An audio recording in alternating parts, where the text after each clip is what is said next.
through 8th grade, I was sort of enjoying the fact that I could do reasonably well without any effort. They had this thing where you'd get an effort, which would be 1, 2, or 3, and then a grade.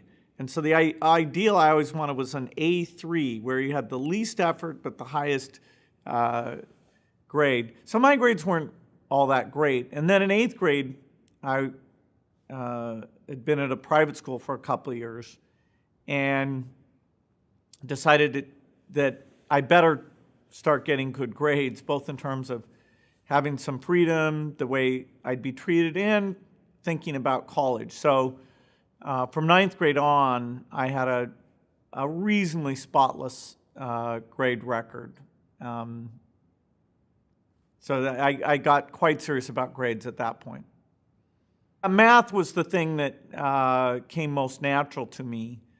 And, you know, you'd take these exams, some of which were sort of nationwide exams, and I did quite well on those, and that gave me some confidence. And I had some teachers who were very encouraging. They let me read textbooks. They encouraged me to take a college course on symbolic math, which is actually called algebra. So I felt pretty confident in my math skills, which is a nice thing because not only the sciences, but economics, a lot of things, if you're comfortable with math and statistics and ways of looking at cause and effect, that's extremely helpful. I had one named Paul Stockland who, at the school I was at, who challenged me. Later, one named Fred Wright, who challenged me. Then, you know, I actually majored in math for the time I was at college because, you know, it was a very interesting topic. But it was kind of a strange topic because there's not a direct career for most people in terms of being a full-time mathematician. So for all but very few people, it's a tool that you use, but probably not what you're going to spend your life working on. My parents had this notion that I had this high potential somehow and that I was not taking advantage of it. That, you know, the environment I'd been in, sort of being a goof-off, was more socially rewarding than being that serious. And it was public school, you know, so they weren't pushing people all that hard. You could read the textbook in the first week and, you know, sort of there wasn't anything interesting going to happen the rest of the school year. And so they had me take an exam to go to a private school. And I thought, well, should I pass this exam or not? You know, you could fail it and you wouldn't have to go. But that sort of violated my sense of integrity that, you know, hey, I'm good at taking tests. I don't want to get confused about that. So I was admitted, and they encouraged me to go. It was a boys' school, reasonably strict. During the time I was there, it actually transitioned, merged with a girls' school, and stopped having uniforms, stopped calling the teachers master. So it became pretty normal. But it was a change at first.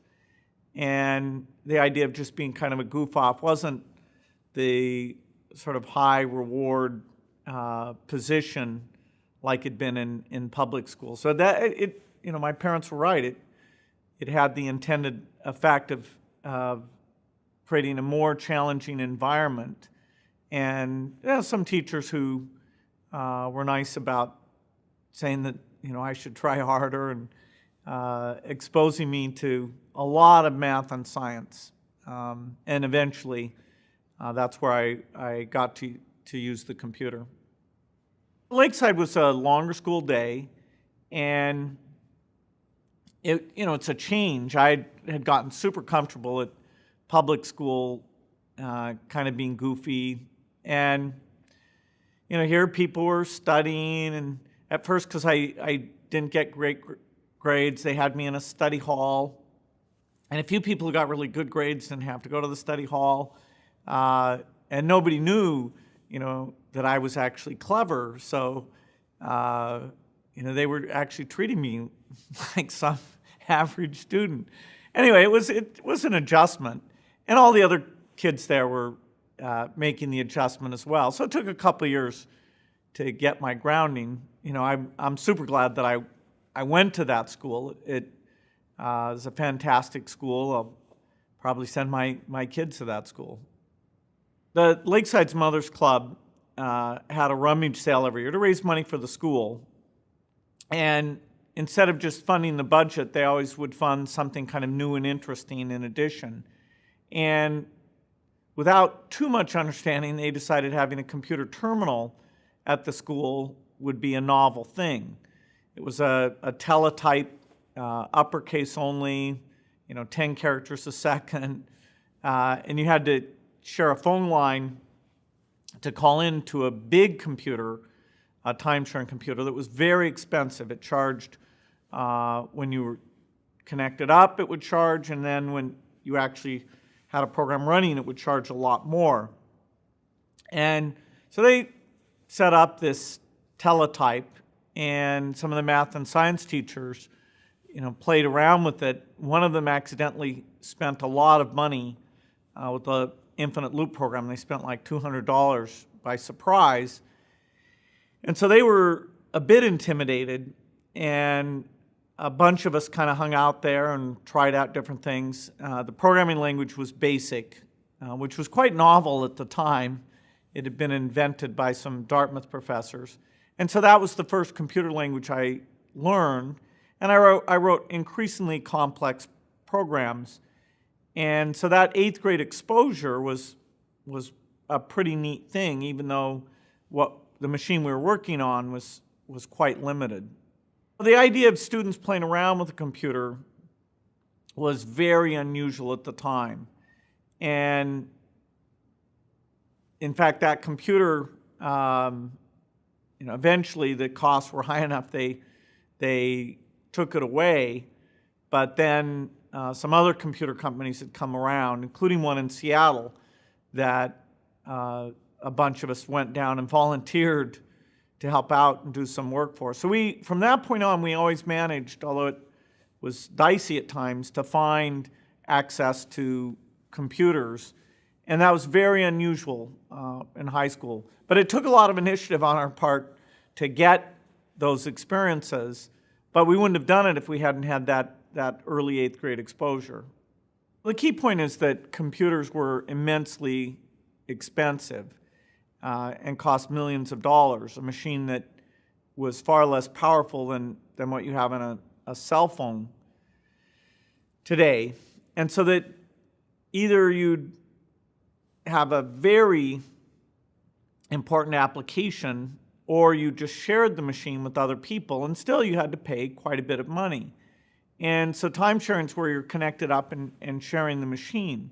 It's a lot better than sending your programs in, because you can see when you make a mistake pretty quickly. Even so, because they charge us so much, we'd actually type the programs offline on a paper tape so that we didn't have any delay for typing. And then when we got onto the computer, we'd feed in that tape so that there was less time online. But it gave you a sense of, okay, what you got right and wrong, and you could try and correct things. We also, because at that time the dominant form of computing was using punch cards, we actually did that quite a bit. We were down at the University of Washington and used some of those punch card systems. As computers became less expensive, so-called mini computers, then more people had access, mostly scientists and business people, but also we managed to find machines that weren't being used at night. The idea of a machine is something that an individual would use and that would just sit there idle when they weren't using it.